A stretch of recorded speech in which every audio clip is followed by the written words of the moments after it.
Hello, everybody. Welcome to United Glazing Show. Hello, Rich. How are you today? Good morning. How are you today, Alana? I'm doing very good, thank you. Me too. So everything is okay with you? Yep, it's great, and looking forward to our next topic today. I believe we're going to be speaking about glass today. Definitely, yes. So I'll say like this. When choosing a new window, many people think about the style of the window frame, the color, and the hardware to match. What people don't usually think about is the type of window types. Am I correct? That is correct. Yes, you have obviously multiple window types, and then inside the window itself, you have multiple types of glazing that you can use, and different types of glazings would have different type of applications depending on what you're looking for. So yes. Yeah, definitely. But people like me, we only look at the aesthetic. This is true. Okay, so can I ask you questions? Of course, yes. So let's get into it. Yes. I want to learn a lot of things from you. Okay, so my first question is, what are the float glass and its uses? So float glass is commonly, or I guess it's the most basic type of glass. When they create glass, in the process of making glass out of sand and heating it up and melting it, float glass is what comes out of that. So float glass would basically be the cheapest, easiest, most basic type of glass you have. It'll be clear. It might have a little bit of a greenish tint to it, but it's basic glass. From the float glass, then we would get into all our specialty glasses. So the first process is making float glass.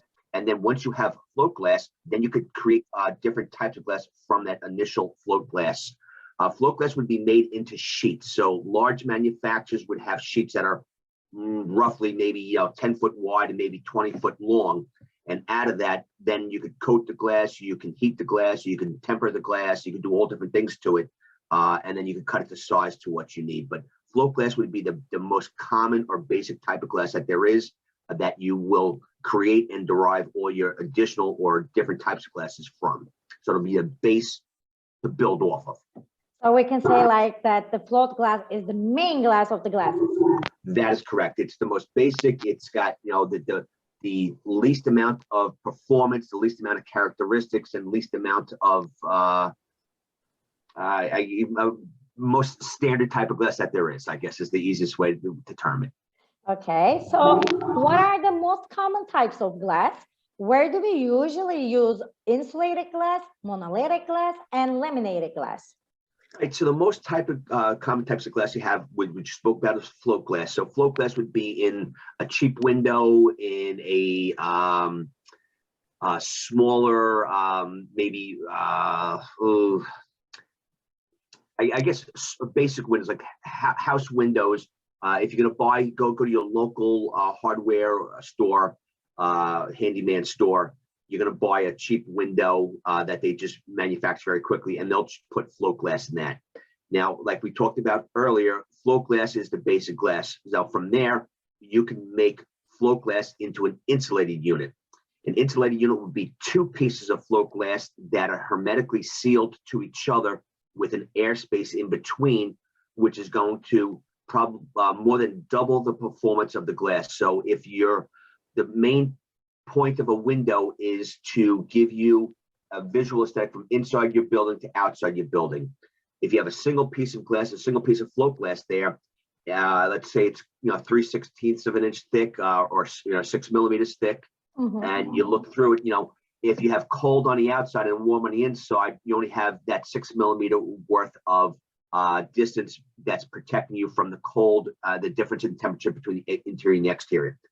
Once you make an insulated piece of glass, you're going to put two pieces of 6 millimeter glass together with an airspace in between, and it's going to be hermetically sealed. So it's a properly sealed unit. You now more than doubled your performance because now you have two layers of 6 millimeter glass with an airspace in between the two, which will slow down the cold transmittance from outside to inside, or the heat transmittance from inside to outside. So so that would be the most basic type of float glass into an insulated unit. We can now take that and we can build on that. We can now go to if you have a a door, a storefront door, if you have a produce store or a hardware store, and you have a nice big glass door so that way people can see inside your shop what you have, you can't just have float glass in that door. If somebody walks by and kicks the glass by accident, the glass could break, because the float glass, like we talked about, is the most common glass. It's the weakest glass of them all. Oh. We would require to be a tempered piece of glass. So tempered glass, we'd be taking your float glass that was just made, and you're now going to put it into an oven and you're going to heat it up. By heating it up, you are going to strengthen that float glass 4 times the original strength from what it originally was. So now this way, if somebody, it's the same scenario, if somebody accidentally kicks the glass door that you have, then all of a sudden, because it's 4 times thicker, you're going, 4 times stronger, it's not going to break.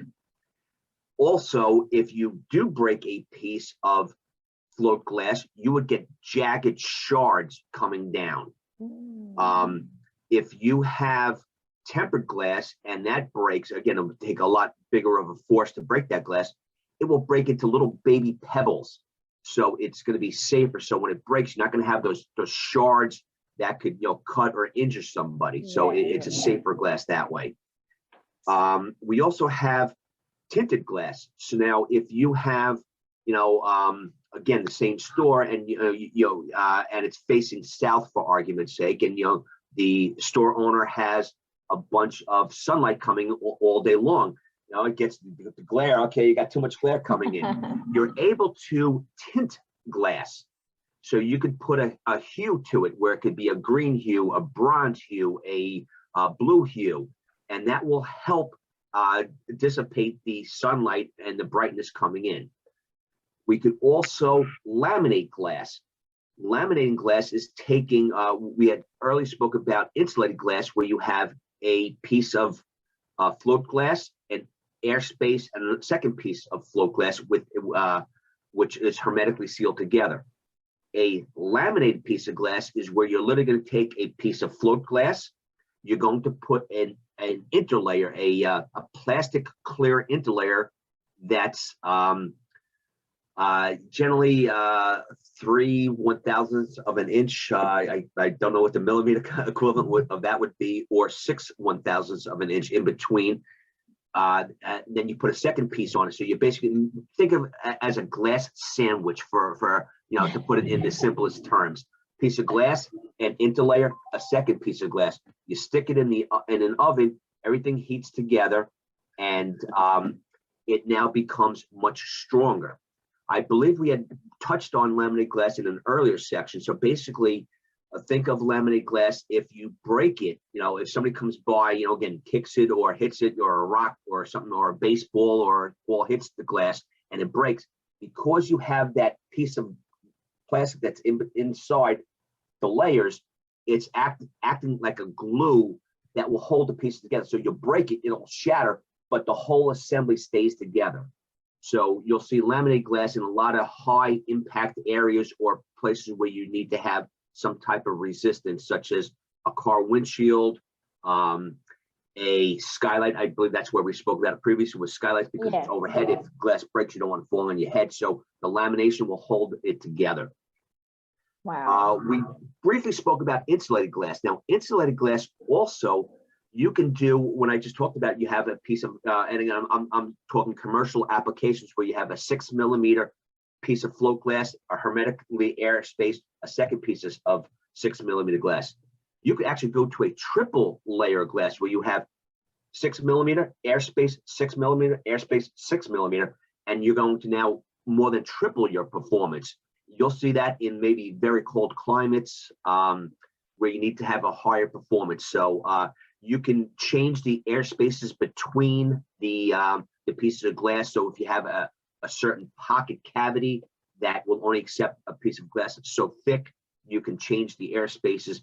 But by adding additional air spaces, you're gonna increase your performance, both for the thermal performance as well as your audible performance as well also. So what I understand is, like, we cannot use the float glass normally, but if we build on it, we can use the float glass.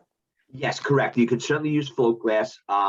It's again the most basic glass. I mean, most people will want to increase their performance and their strength of the glass. So I'm going to say it's the most commonly used. It's the cheapest use. So if you need something very quickly, you could just run down to your store. So excuse me, float glass. Like if you have a local glazing shop down the block, or in town, you can go there. He might have a 4x8 sheet of glass sitting in his back shop, and let's say you have a little pane of glass in your front door that breaks because somebody slammed the door too hard that day, and that little area that you look out of, that's 12 inches by 12 inches breaks. You can go down there. He can literally go there and cut a piece out for you in 5 minutes and do it for you. But if you wanted a piece of tempered glass, the shop owner would have to cut that piece out, send it out to be tempered in an oven, and then get it back to you. So it's not something he can do for you right then and right there. So, so float glass is, it's basic, it's quick, it's easy. But again, most people would prefer to have a upgrade to the float glass. So we don't go to the glass store down the block. Yes. Okay, so what is the benefit of using argon gas? All right, so argon gas is going to be used in an insulated unit. So an IGU is called an insulated glass unit. When we talked about before that and again, I'm going to use a typical commercial application where you have a 6 millimeter piece of glass, an airspace, and a 6 millimeter piece of glass. And again, it's hermetically sealed, so it's a sealed unit. So what that airspace does, which we touched on briefly, is that because it's cold on the outside, you have your insulated unit and you have warm on the inside. This airspace in between your two pieces of glass acts as a buffer zone. So the cold has to warm up this area to penetrate the inside, and your heat has to warm up this area before it loses itself going outside. So using argon is a gas. It's denser than air. Is it really a gas?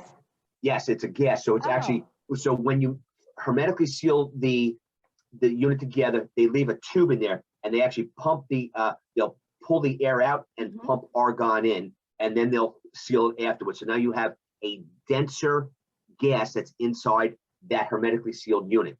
So now if cold air on the outside, dead air in the middle, and warm air on the inside, and it goes through, think of the argon gas as now being a roadblock.